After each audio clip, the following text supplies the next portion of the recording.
rajo Sénégal fii la jant bi di fenkee bu juróom benni waxtu jotee ci suba gi salaam Sénégal salaam Sénégal ay xibaar yu wér te bees ay archives ay fàttaliku ak i chronique. Voilà salaam Sénégal le grand entretien gan gi yegg si nañ sa 8h. Ramatoulaye Sarr gannaaw ba mu la nuyoo ma bàyyi la gan gi. fay naa la Arona nuyu également les auditeurs de radio Sénégal 92.5 gan gi aussi ñu koy dalal nuyu ko moom gan gi nag c'est le commissaire Mamadou Diouf moom mooy chef division communication et relations publiques de la police nationale mon commissaire nuyu nañ la dalal la ci salaam. maa ngi leen di nuyu di leen fay ci invitation bi ci turu inspecteur général de police Mame Seydou Ndour directeur général de la police nationale. di am contenté di fi teew à travers yéen di nuyu auditeurs yi di nuyu tamit sama mbokk policiers yi nga xamante ne guddi comme bëccëg ñu ngi ci waar wi di fexe nu ñu taxawoo askan bi ba seen mën a ñoŋal seen sécurité. mon commissaire dañuy dugg ci waxtaan gi li ko waral nag mooy rapport bi nga xamante ne rapport annuel la bu ngeen daal di fësal donc le 16 avril bii rek muy nag rapport goo xamante ni daal dina génne li ngeen ci wax moo di plus de 20 000 infractions est-ce que mën nga dikk tuuti ci li nga xamante ni moo di infractions yi ak différentes infractions yi ni ngeen ko sérieux. bon li may tàmbalee déjà mooy que rapport bi. foog ñu wax ci rapport bi déjà. rapport bi dafa nekk li nga xam ne tradition la biir police chaque année police nationale dafay wax askan bi li nga xam ne liggéey na ko ci at bi c'est-à-dire du 1er janvier au 31 décembre muy année civile bi ginnaaw loolu dafa nekk exercice de transparence bi nga xamante ne police comme yeneen institutions yi dañ ko amel askan bi bu jotee ñu mën leen wax ñun lan la ñuy liggéey ak li ñuy def waaw ginnaaw loolu comme ni nga ko waxee Mariama Ramatoulaye ci année bi am na lu toll 20 478 individus yi nga xamante ne police judiciaire jàpp na leen ci li nga xamante ne mooy suñu liggéey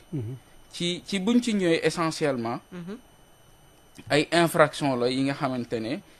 c'est des crimes et délits contre la paix publique tey jii grande délinquance ak yu ci mel ni ay faux usage de faux blanchiment de capitaux détournement de deniers publics diffusion de fausses nouvelles ak ay yeneen infractions yu ci mel ni ay vol cybercriminalité mbirum drogue li ci mel lu mel noonu mooy résumer un peu véritablement infraction yi nga xamante ne nit ñi jàpp nañ leen ci mooy chiffre bi nga relevé léegi nii. mu mel ni ci infraction yooyu am na ci accident mais wax ngeen également chiffre bi nga xamante ni ci wàllum trafic de drogue bi la ñëw nañ ci ndax dafa di loo xamante ni mi ngi yàq réew yi ci àddina bi rawatina Sénégal bi nga xamante ni ay saisies record la ñuy gis fii tamit daawuñu ko fi gis. waaw c'est vrai ah. leneen li may fàttali balaa maa kon ne mooy li inspecteur général de police Mame Seydou Ndour di wax police dafa am particularité mooy lan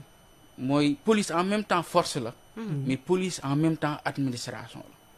la rapport bi c'est vrai am na certain nombre de points yi nga xam ne peut-être moo gën a attirer attention nit ñi lu ci mel ni drogue bi cybercriminalité accident yi mais en même temps am na volet administratif ak passeport ak ay carte d'identité yi nga xam ne police délivré na ko ak bu weesoo loolu aussi ay visa d'entrée et de sortie du territoire yi nga xam ne direction de la surveillance du territoire aussi délivré na ko bu ñuy wax ci drogue bi je pense que boo xoolee ay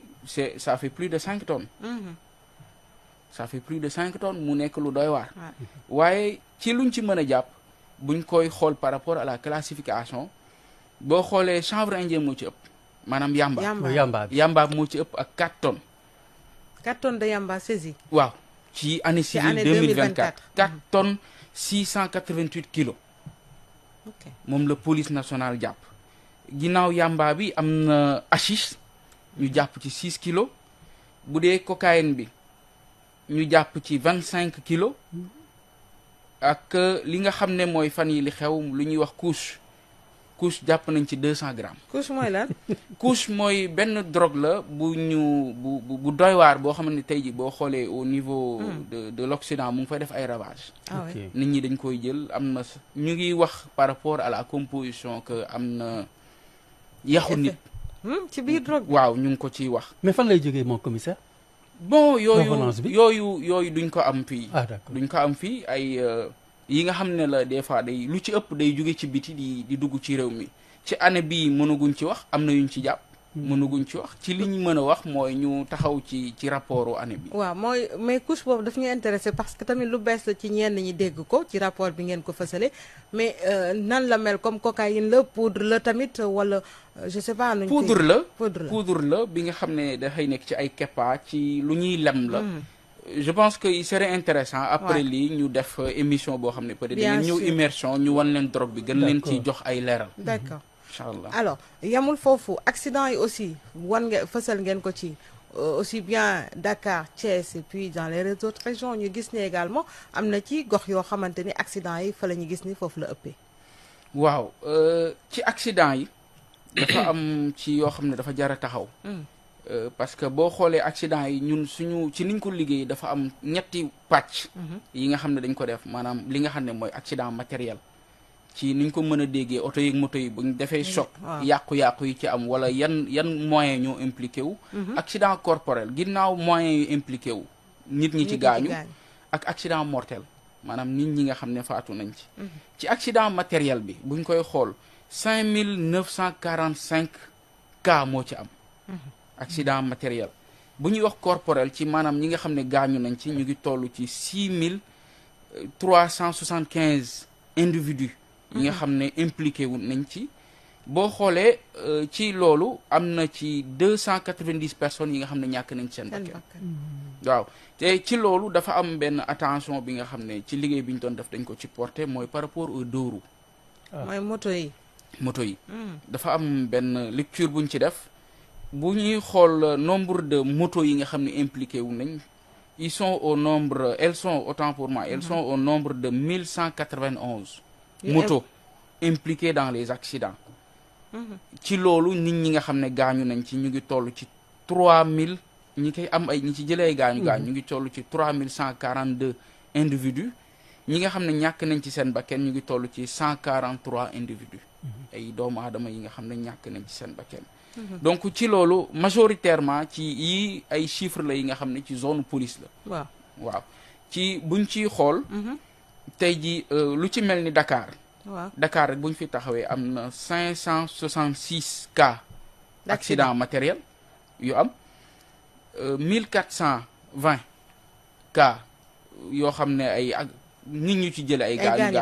ak 34 personnes yi nga xam ne décédé nañ ci donc yoolu mën nañ ci def lecture du point de vue sociologique parce que tey jii boo xoolee tey rek RTS fii soriwul boo leen génnee boo yegsee ci feu nga yor moto war a taxaw nga jàpp ne da nga gën a yàkkamti ñëpp nga dem da ngay jàll fekk am passage piéton nit kuy jàll nga ramasser ko dem sa yoon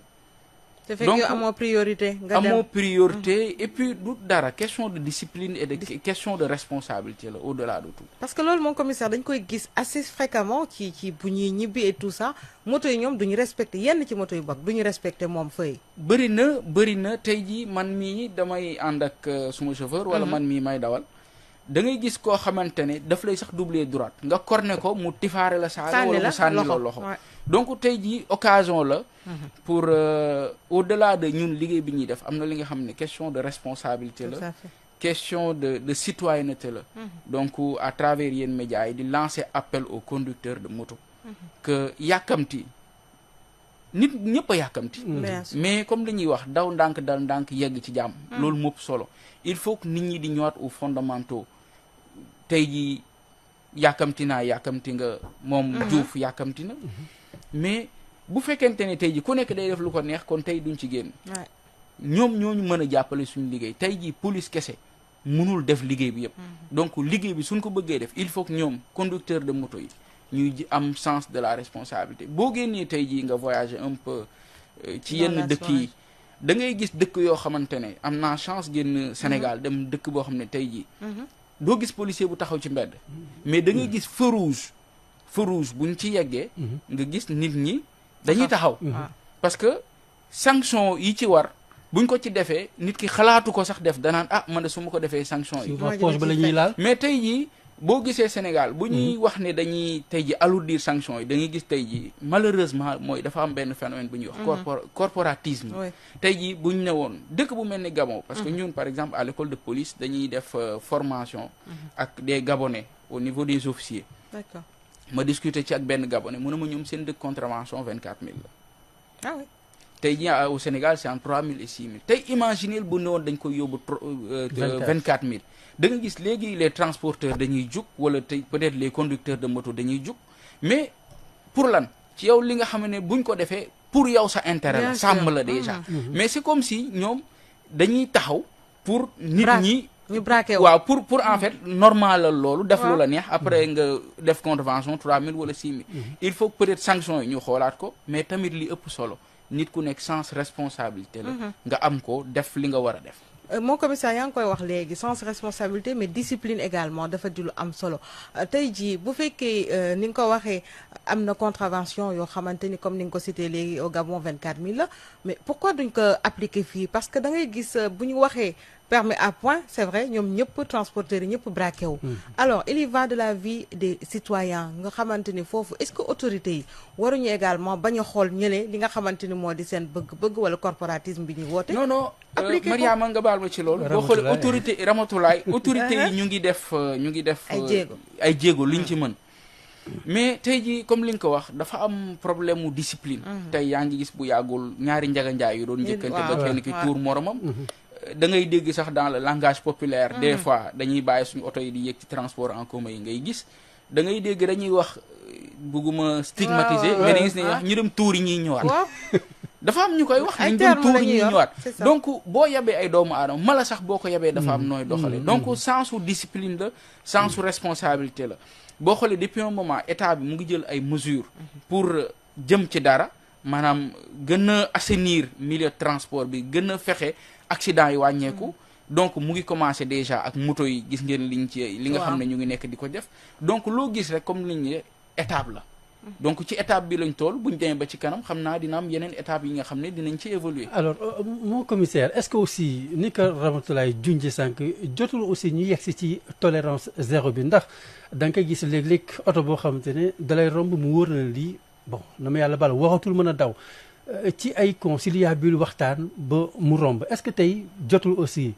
yéen à votre niveau vraiment tolérance zéro bi ñu appliqué ko. loolu monsieur Diouf boo xoolee mu ngi mën naa ne ñu ngi ci. ñu ngi ci parce que état bi ci loolu mu ngi def ay moyens boo xoolee je pense que yenn parc automobile biy def transport en commun bi am na li nga xam ne état mu ngi koy def pour changer ko. donc loo gis comme ni ñuy wax rek jigéen sax day ëmb juróom-ñeenti weer. donc mënuñu tëb rek am loo xam ne ñu ngi koy def. donc étape par étape la. tey jii police nationale ci taxawaayam mu ngi fexe fépp fi nga xam ne mu ngi fa nekk. tey jii képp ki nga xam ne yaa ngi ci kaw tali bi di def loo warte def yoon daal sa kaw dina am information bu ma la jox boo xoolee ci 4 avril bi ñuy défilé moto yi ñu doon défilé dañoo am bodycam mooy maanaam caméra piétonne yi nga xamante ne léegi waa compagnie circulation de Dakar dañ koy sol day mën a tax tey jii ñoom bu ñu nekkee ci kaw tali bi ñu mën a xool li nit ñi di def mais aussi pour aar seen bopp parce que malheureusement des fois ñun dañuy tuumaal ci lu bëri ca li nga xamante ne souvent ci ay imaginaire la nekk wala diw wax na lii diw wax na lii mooy lii benn philosophe allemand doon wax maanaam ngay dégg dara di dem ba di ko répéter day dem ba loolu day ancré wu fekk na loolu amul donc tey ji boo xoolee autorité bi ci li nga xam ne jéego yi nga xam ne mu ngi koy def tey ji ci police bi bokk na ci nouvelle acquisition yu mu jëm ay body cam yi nga xam ne tey jii ñu ngi koy jox éléments yi nga xam ne ñu ngi taxaw ci mbedd mi. alors mon commissaire ci li nga wax noonu point boobu laay rebondir sax parce que yéen seen relation aussi ak ñi nga xamante ni ñoo di moto jakartamen yi ak it yenn ci dawalkat yi transport urbain yi neexul da ngay gis police deram du set benn yoon ci fànn yooyu ak ñi nga xamante ni ñoo nekk ci yoon bi yenn ñi mooy lan dañ naan police dañuy ñëw samp la ñu tudd sax ne leen dañuy samp fële nga ñëw am loo leen jox nga daal di romb loolu aussi di gàkkal deru police. loolu comme ni ma la wax rek mooy li ñuy wax ne ngay wax dara. di wax ba wax ji dem ba ancré wu. mais tey ji au-delà de tout bu fekkente ne li ñuy wax am na je pense que bu dee samp bi ñuy wax dafa am. tey jii du ki nga xam ne mooy samp rek am na ki nga xam ne day ñëw pour samp. donc la responsabilité est partagée bu ñëw rek di xam nga malheureusement ñun les forces de défense et de sécurité on a bon dos tey jii lépp li nga xamante lu ñaaw la wala lu ñuy wax rek suñ kaw yi lañ koy teg alors que police nationale mu ngi taxaw temb guddi ak bëccëg di mobiliser wu pour protéger citoyens yi ñun loolu moo ñu tax a jóg de nuit comme de jour voilà. gis nañ ci ay ñoo xamante ni sax ci seen corps kilifa yi jëloon nañ ci ay sanctions ci ñenn ñoo xamante ni par exemple am na fu ñu leen tegoon ay plainte et tout ça ba kilifa yi jóg ci ñoom tamit taxaw ci bu baax ci dossier yu mel noonu. police nationale am na lu ñuy wax brigade prévôtale. tey jii bépp policier muy man muy keneen ak keneen bu fotee buñ ko fa traduire day am conseil d'enquête. su fekkente ne établir ni que ne moom def na dara su boobaa sanction yi war a dal ci kawam dina ci dal waaye nag dafa am benn affaire bu ci nekk mooy maanaam tey jii. mënuma di liggéey police yàllaa xam ma def njombe.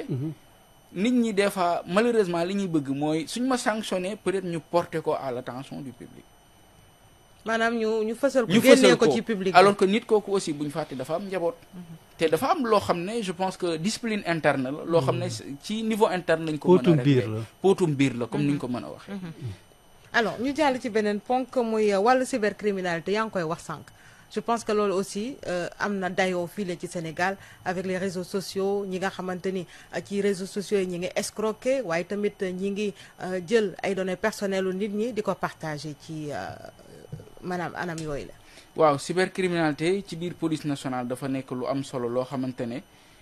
autorités yi dañ dem ba dañ ko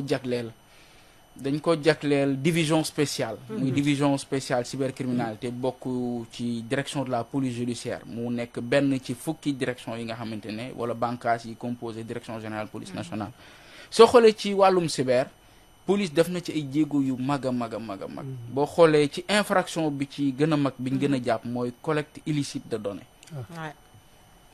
maanaam nga fexe am information wala donnée boo xam ne moomuloo ko wala fa nga ko waroon jaarale teguwut ci yoon loolu mooy infraction bi gën a mag bi nga xamante ne tey jii ci année 2024 bi cyber ñëw na ci beneen bi abus de confiance escroquerie dafa nekk li nga xam ne dañ koy def souvent à travers les réseaux et les moyens de communication nit ki lay woo maa ngi bokk tel opérateur wala yu mel noonu fexe am ay njuuj njaaj ci ñiy def ba nga fexe ba yónnee leen seen xaalis am na tamit lu ci mel ni harcèlement chantage injure ak menace yooyu aussi yi nga xam ne yu ci am la ak fexe dugg ci réseau informatique boo xam ne amoo ci woon droit wala lu ci mel ni sextorsion mooy li xale yi di wax des fois ay menaces yooyu jaarale ci da nga yor ay image yu awra nit ki wala yu mel noonu yooyu la mooy yi nga xamante ne ñoo gën a fës tey jii ci yi nga xamante ne cyber mu ngi ko def ci at mi ñu weesu. alors mon commissaire ci lu aju ci loolu ba tey ñu gis ci ñenn ñoo xamante ni nu ñu leen di duppee dañu nekk ay sénégalais waaye nekk basé au bitim réew te di def ci yu mel noonu ana tey yan moyen ngeen disposer pour mën a jotee ci nit ñooñu nga xamante ni ñi ngi yàq tamit deru sénégalais yoo xamante ni ay jàmbur lañu yu yoteewul ak ñoom dara. waaw mooy li ñuy wax gor kenn du ko yedd ci mbooloo. da ngay gis tey jii ay doomu aadama yoo xam ne seen taxawaay leen kese la yàkkamti nañ tey jii par exemple des fois comme ñu wax la police à bon dos ma pare émission génn nga gis koo xam ne day taxaw ci TikTok wala beneen réseau lu ma xam ak lu ma xamalul yàq der te tey jii loolu mënatul continuer ci réew mi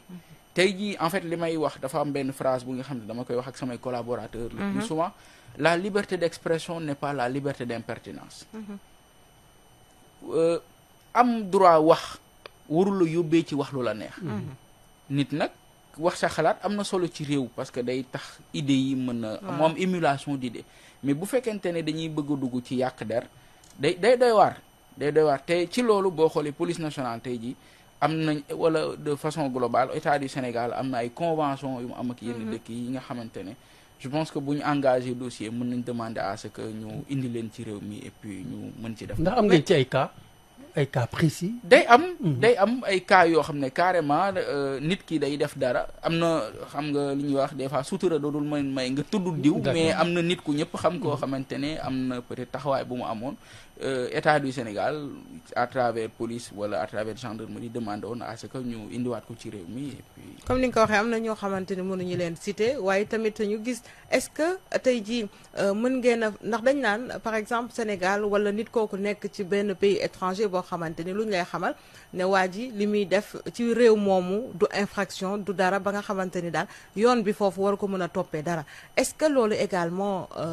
am na ci ay pexe fii au niveau xam nga nag dafa am loo xamante ne du ñun mooy lu ñu doon discuter ci 4 avril bi vers une souveraineté industrielle et technologique des forces de défense et de sécurité maanaam jëm ci du loo am mais da nga ciy jëm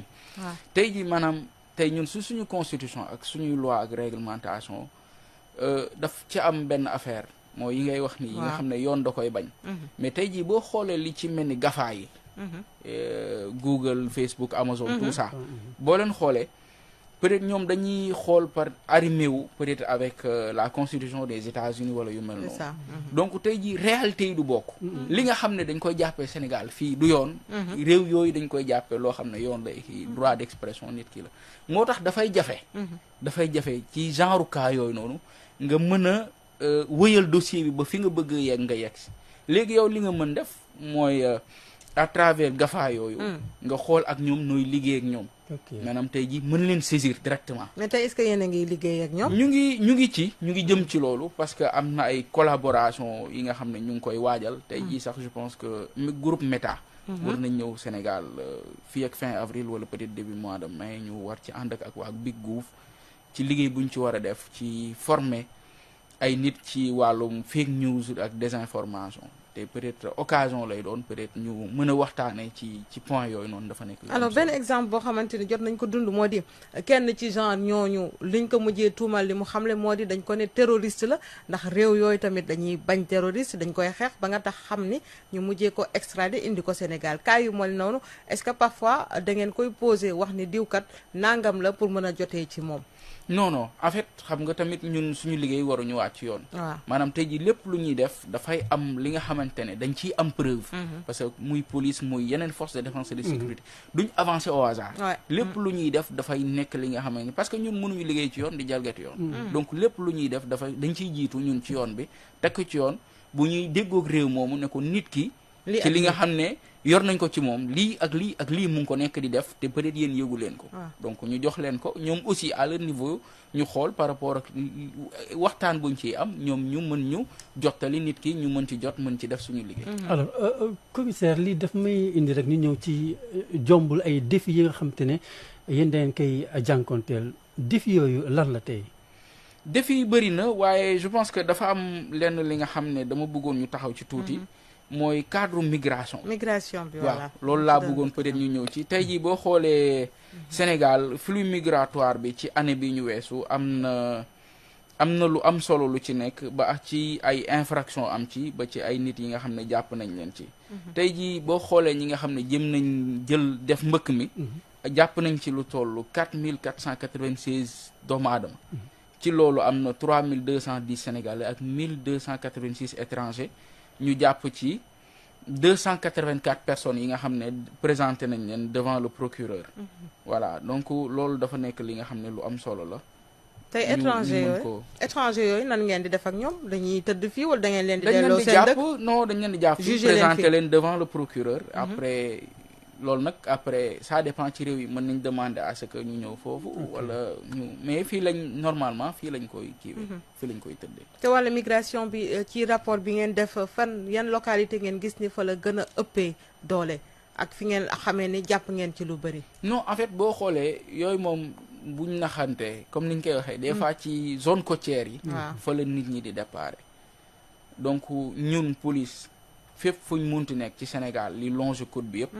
am na suñu biir benn division bu ñuy wax DNLT mooy division nationale de lutte contre le trafic maanaam ñoom ñooy xeex li nga xamante ne wàllu mbëkk mi la ak traite doomu aadama ñi nga xam ne dañuy jéem a jaay ay nit ci nuñ ko mën a waxee mbiru jaam ak yu mel noonu donc ñoom dafa am taxawaay bu ñu am ci loolu tout récemment rek am na ay nit yu ñu jàpp ci côté Rosso yi nga xam ne dañ doon jéem a def li ni mel donc boo xoolee li longé côte bi yëpp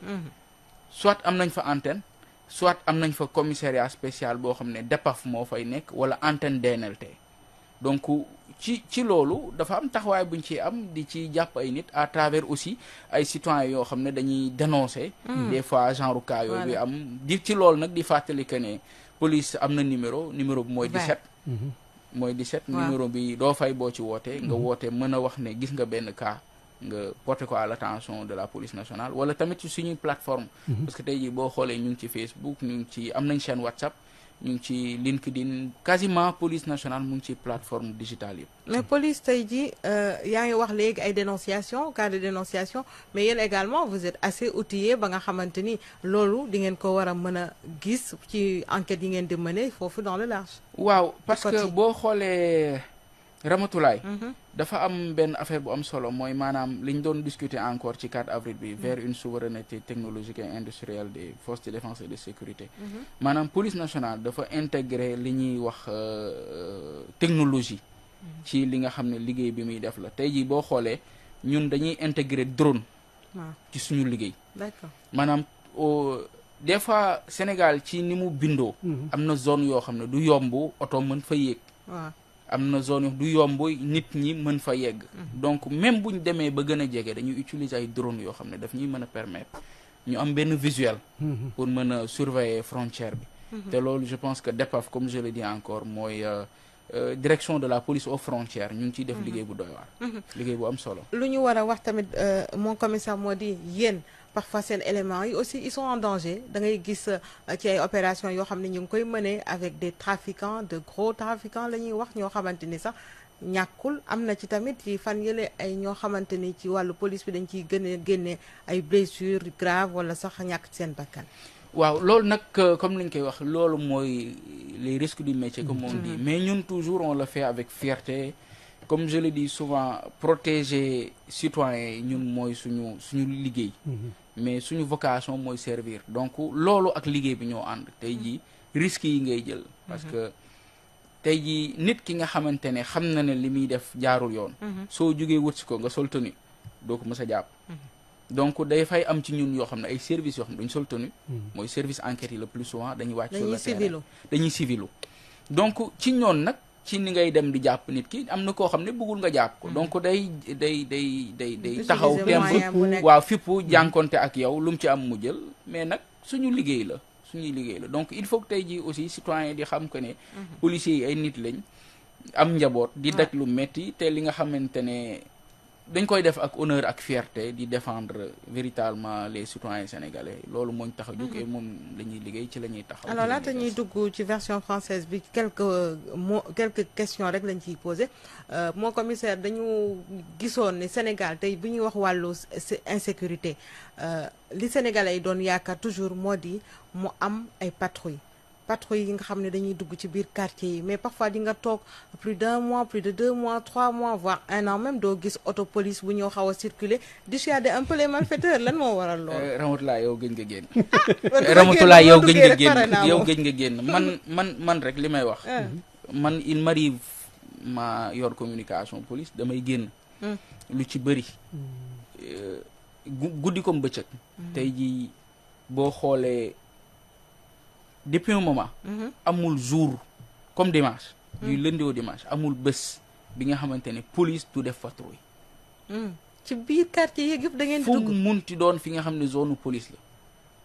amul fu mu doon foo xam ne tey jii police du fa def patrouille Dakar rek la kon du Dakar kese tey jii boo xoolee bu mujjee ñun division communication dem nañ Kaolack ànd ak le commissaire central de Kaolack ñu def benn opération de grande envergure ak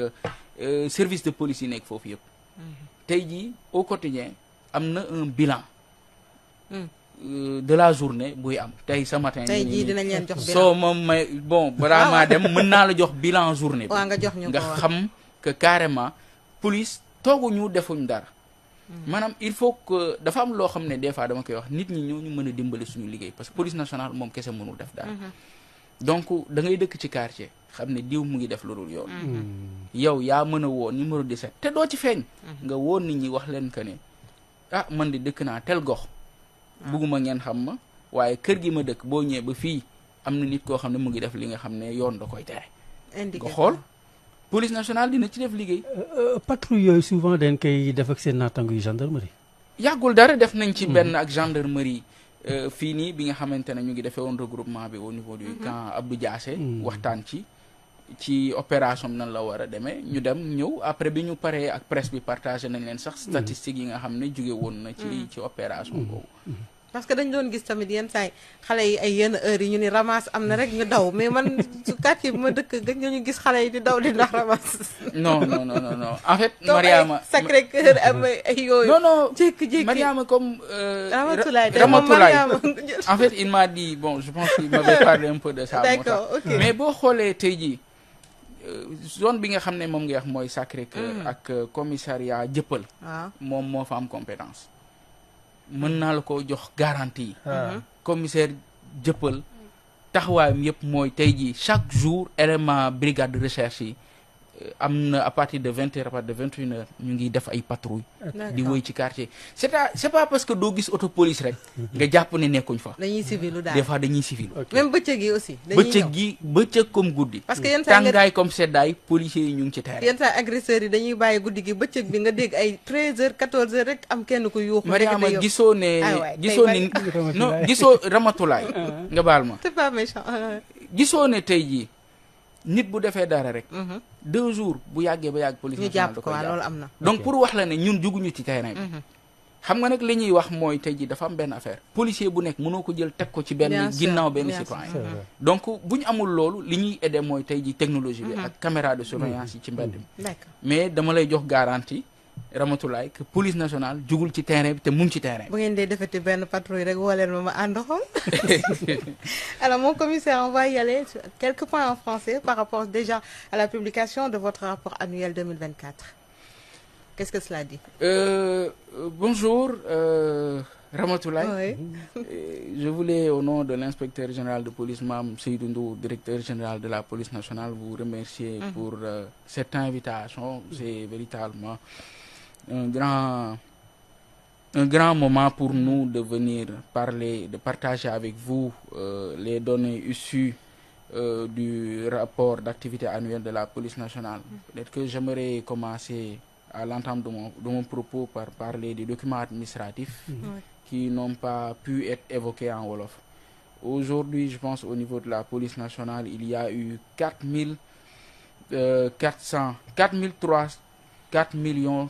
333 666 dépôts de cartes d'identité qui ont été enregistrés, avec un taux de retrait de 64%. Donc aussi, nous invitons les citoyens à se rendre au niveau des commissariats et à récupérer leurs pièces d'identité. Pour les passeports aussi, de même. Pour les passeports, on a un total de 463 601 dépôts. Et au-delà de ça aussi, je pense qu'il y a la 4e section du commissariat central de Dakar qui est en train d'abattre un travail de titan, qui ont eu à délivrer près de 80 000 documents,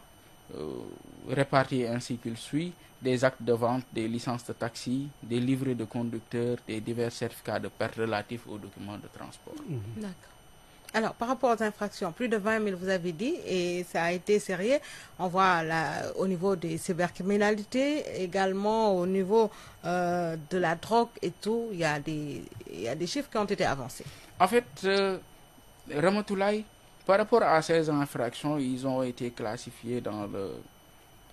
travail que nous avons eu à faire. Déjà avec comme premier point les crimes contre les délits. Les crimes et délits contre la paix publique, les infractions contre la propriété, crimes et délits contre les personnes, peut-être qu'on n'en a pas parlé, et la cybercriminalité, et enfin la drogue. Et une nouvelle drogue dont vous avez annoncé, récemment, l'apparition de couche. Qui mérite, je pense, à ce niveau qu'on puisse faire un reportage ensemble, tout à fait.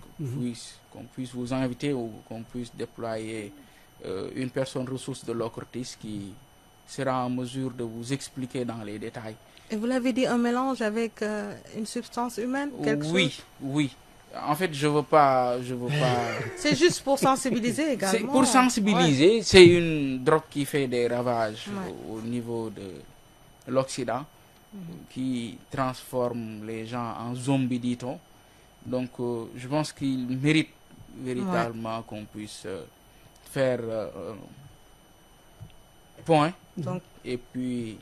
afin d'avoir plus d'éléments sur ça. Donc Zombie est arrivé au Sénégal, on voyait ça dans les pays européens qui marchaient comme ça. C'est ça. Des vidéos, là on dirait des cadavres ambulants. Ce sont les conséquences de cette drogue. D'accord. Ce sont les conséquences de cette drogue. Merci, on va pas beaucoup encore tirer vraiment sur le temps. Mon commissaire Mamadou Diouf, qui je rappelle donc est chef division communication et relations publiques de la police nationale. Salam Sénégal vous remercie mon commissaire. Merci Ramatoulaye. Au nom de Arona aussi, au nom de l'inspecteur général de police, Mame Seydou Ndour, directeur général de la police nationale, je vous remercie pour cette invitation, de peut-être